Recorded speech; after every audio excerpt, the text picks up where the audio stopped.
I want to discuss today the thought of Joan Didion and Robert Nozick, and then a few other thinkers who helped to reshape the intellectual climate of the 1970s and prepare the way for certain changes that took place later. Joan Didion herself was a very glamorous figure. In fact, if you were in college, back when I was in college, she was one of the people who were cool. Okay, she defined what cool was. She was a leader in what was known as the new journalism, writing about things in a very personal way. Some critics have said, well, really, Joan Didion, no matter what she's writing about, turns it into a story about her. And indeed, some of her most powerful writing is writing that was really about her. She won the National Book Award, for example, for a book about her reaction to her husband's death and her daughter's death. And so there is something very personal about her work, but also something really, really powerful about her. She got an English degree from the University of California at Berkeley. Her senior year, there was an essay contest where the prize for the essay contest was a position at Vogue magazine. She won that and so became a writer for Vogue. And then she published a series of books. Run River, Slouching Toward Bethlehem. You should recognize the origins of that phrase, by the way. Play It As It Lays, A Book of Common Prayer. The White Album, Democracy, The Year of Magical Thinking. That's the one that won the National Book Award and was really a story of her own grief. And then something that is a compilation of her work that expresses one of her main themes: we tell ourselves stories in order to live. Now, there are many images of her from the popular press. She was somebody who had a strong popular image. Well, continues to have it. She's about to turn 80 this week, or 81 rather. But here you see her looking frightened in front of her typewriter. There, looking deep and profound and troubled. Here, in happier days with her daughter. Here, in one of these typical cool poses, with a cigarette in their hand in front of her Corvette. Okay, and that's often how she's pictured, with her Corvette. And I mean, how cool is that? You're a New York writer, but you spend lots of your time in Malibu, and you drive a Corvette. And you smoke when smoking is becoming pretty unpopular, but it's kind of like in your face, I'm going to smoke anyway. Anyway, she was cool. Now, I want to talk about two of the things that I asked you to read for today. First of all, her views on morality, which I think are actually quite interesting. She is not trained as a moral philosopher. She ended up getting honorary doctorates from Harvard and Yale, but she had no graduate training at all, and certainly not much of any training in philosophy. But she does have reflections on morality that I think are very interesting. We've been talking in this part of the course about attempts to revive morality, to revive normativity, to take ought and should and just and unjust seriously again. And I think she has some important things to say about that on both sides. Because she's in part trying to defend the reality and the importance of a certain kind of morality. She says, I'm talking about the kind of thing that leads someone when there's an accident out in the Mojave Desert, miles from anywhere, to stay with a dead body, somebody who was killed in the accident, and not abandon it to the coyotes. Even though, in some sense, it's hard to explain the moral pull of that. Why? Who cares? The person's dead. Who cares whether a coyote eats them? Well, in the end, she says, look, there's something very primitive, something fundamental that leads you to say, it would be indecent. I would have nightmares if I left the body. I have to stay. Even though it's hard to explain exactly what it is that's important about staying. She says that's something we might call wagon train morality. But she says that's real, that's really important. It's the only kind of morality that seems to have any but the most potentially mendacious meaning. A code that has at its point only survival, not the attainment of some good.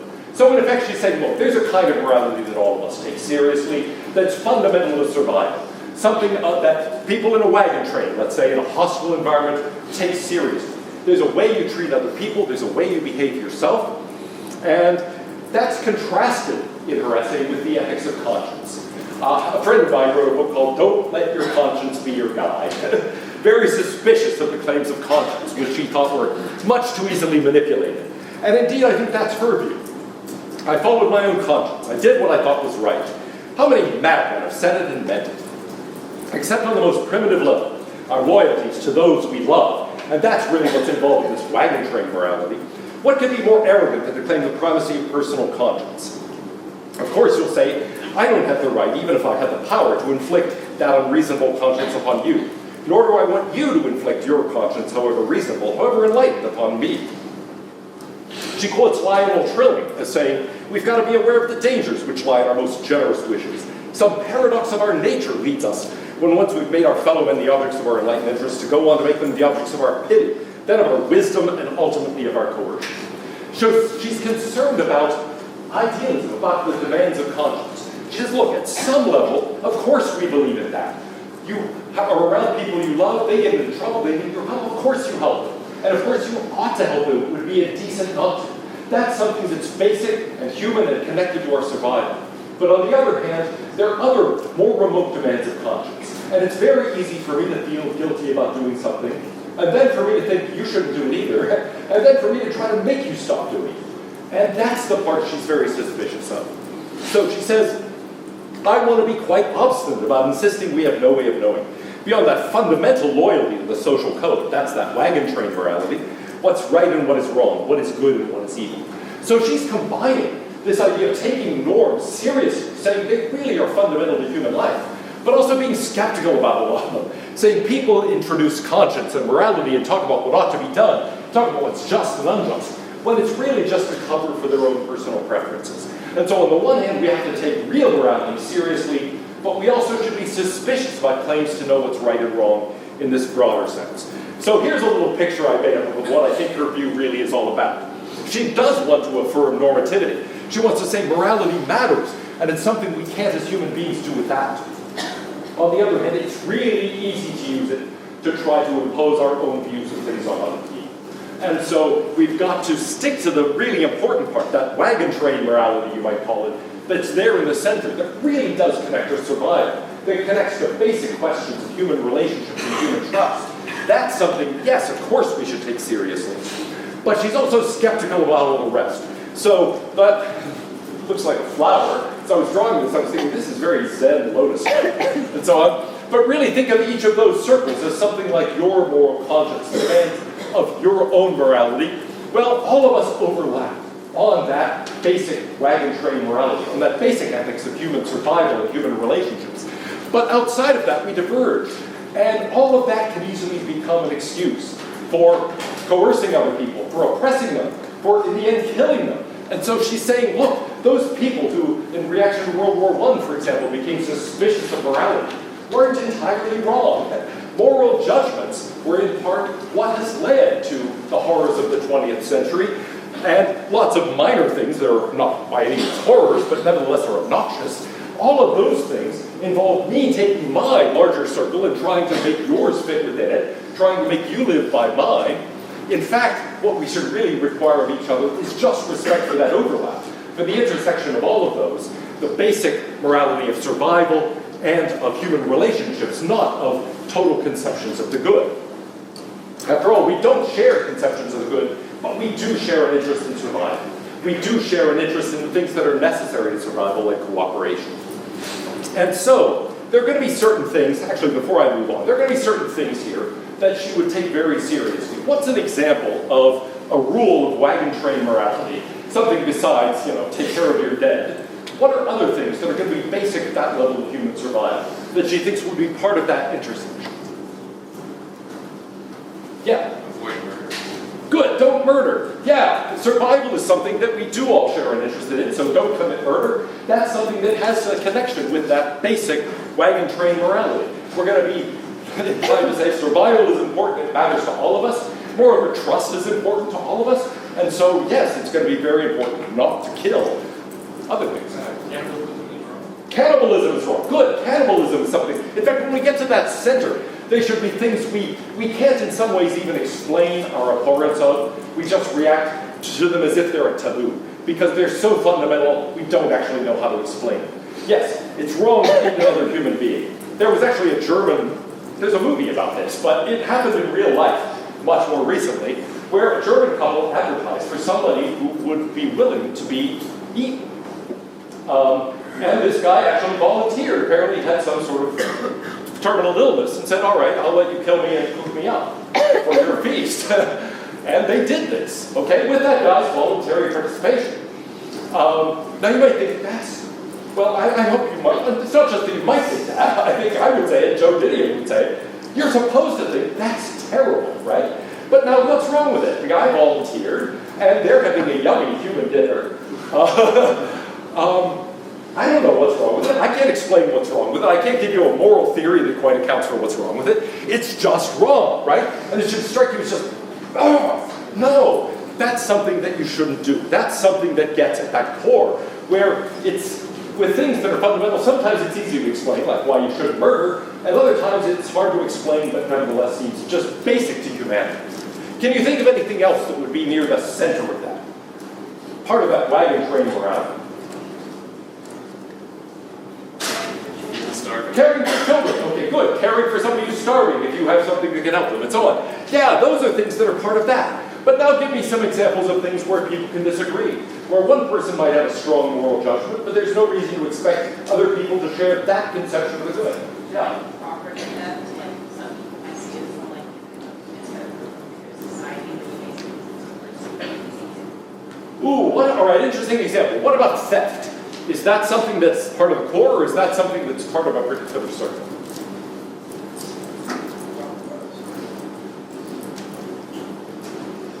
Yeah. It seems that everywhere, but how it's like punished is different. I think, later, CNN says it's okay to steal. Ooh, well, all right. His claim is, look, stealing is always wrong, but on the other hand, the way in which we punish theft is very different. And indeed, that's an interesting point. Some things we consider grand larceny and we take very seriously. Other things are shoplifting, and there's some penalty for that, but it's not nearly as severe. Some things we might think are worth killing somebody who's trying to take them from you. Other things we think that would be a gross overreaction. And so, yeah, you might think, gosh, to talk about stealing as one category of things might be wrong. It might be one thing to take, let's say, something from me directly. It might be, like suppose somebody whacks me in the head and strips me of my clothes because they say, that's a Nordstrom shirt. That's really awesome. And it is awesome. It feels beautiful. It's very desirable. And I got it at Goodwill for $7. But, yes, you could look at this and you could say, whoa, that's great, and you could do that. And then I think we feel like, wait, that's pretty close to wagon train morality. But then somebody else embezzles from their employer. And then you might think, yeah, that's still wrong, but now it's harder for me to say, on the wagon train, there's this rule about not embezzling from large corporations. And so I think you're right to say, look, stealing feels always wrong, but on the other hand, maybe there are different kinds and we react to them in different ways because they have different connections to our survival. And so that's something that I think she's trying to get us to think about. There are certain things that all of us should share. They're really part of our common humanity. And then there are other things that result from a particular conception of the good, and those are things that we shouldn't necessarily try to impose on other people. In fact, all too often, she says, it turns out that people are really trying to take things that they want, or that they desire, or that they think would be good things, and are self-indulgently claiming virtue for that and insisting those are moral rights. So she says when we deceive ourselves into thinking that something we want or need is really not just a necessity for us to have or something like that, but instead is really a moral right, then that's when we join the fashionable bad men and we become sterile. Now, her other essay on self-respect, I think, is interesting in a different sort of way for us. Because here she's talking about something that is really basic to our understanding of ourselves and to our behaving morally. And it starts this way. Once in a dry season, I wrote in large letters across 2 pages of a notebook that innocence ends when one is stripped of the delusion that one likes oneself. She's trying to distinguish what she calls real self-respect from something like self-esteem. Now, she's saying, in effect saying, well, forget self-esteem. In her essay, it's really not getting into Phi Beta Kappa. She thought of herself as a smart person. She just assumed she'd get into Phi Beta Kappa, and then she didn't make it. And it shattered her sense of worth, okay? And things like that can happen. We can put our self-worth, our sense of our own self-worth, in a lot of things, right? You might think, yeah, it's getting high grades, it's getting a 4.0, or it's getting into Phi Beta Kappa, or it's getting into a top graduate program, or, I mean, what are some things like that that people focus on as the source of their own self-esteem? Yeah. Good, their careers, yeah, having a good job, getting a promotion, having a certain social position maybe. What are some other things that people might take in this way? Yeah. Good skills, being able to do this, being able to do that, being a really good piano player, or a really good artist, or a really good engineer, and so on. Having some particular skill. What are some other examples? Physical appearance, yes, being beautiful, being good looking, being athletic. Other examples. Yeah. Money, yes, having lots of money. Okay, now all of those are things, and there are many more things we can go on the list, that people take as definitive of their own esteem and their own self-respect. But she says, look, in the end, it's not any of that. It's once you realize that really can't make you worthwhile. If you're not okay with it, nothing outside is going to make you okay. And so it's really nothing like that. She says all of those are doubtful amulets. All of those are little symbols we have of our own self-worth that in the end are nothing but amulets, nothing but these fake symbols. It's not that you're valuable because you get high grades, or because you get into Phi Beta Kappa, or because you get into grad school, or get a good job, or can do this or that, or look at this or that way. None of that is really what it's all about in the end. And so she says, here's what it is. At some point, something goes wrong. You realize things don't always go the way you want, and you have to confront. Well, yeah, you're driven back upon oneself, is the way she puts it. You're driven back to yourself, and all of a sudden, this is the beginnings of real self-respect, where you realize it's not these amulets, it's not these external things. That's not what makes you valuable as a person. It's something else. And it's difficult because we deceive ourselves into thinking that our self-worth is caught up with all these other things. But then she says we have to confront the fact that no, it's not any of that. But then what is it? She says, well, look, it has nothing to do with any of those things. It has nothing to do with the approval of other people. It has nothing to do with your reputation. Instead, it's something that involves your own relationship with yourself. She says, eventually, you've got to lie down alone in a notoriously uncomfortable bed, the one we make ourselves. Whether we can sleep in it depends on whether we respect ourselves. So what is real self-respect? Well, these are people who have the courage of their mistakes. They know the price of things. They're tough, okay? They have a kind of moral nerve. They display what was once called character. They know they have to make choices, and they take responsibility for their own life. That, she says, is the source from which real self-respect springs. So people realize life involves trade-offs. Working really hard for those good grades is going to require sacrifices, and sacrifices of other important things. Having lots of friends is a valuable thing too, but that may require certain sacrifices. In fact, keeping some of those friends happy with you may be something that requires sacrificing some parts of you that you value. Maybe doing well at that particular job requires sacrifices of all sorts of other things. A person with real self-respect understands that, realizes they're making choices, and they take responsibility for those choices. This should sound really familiar. Where have you heard something like this before? Yeah, with Sartre and his idea of bad faith versus authenticity. What she's describing as real self-respect here is very close to what Sartre means by authenticity. Except that she thinks, look, it's not an arbitrary choice of mine, but nevertheless there are real choices. There are real values I have to make choices among, and to own up to that, to face that, and take responsibility for my choices, that is the ground for real self-respect.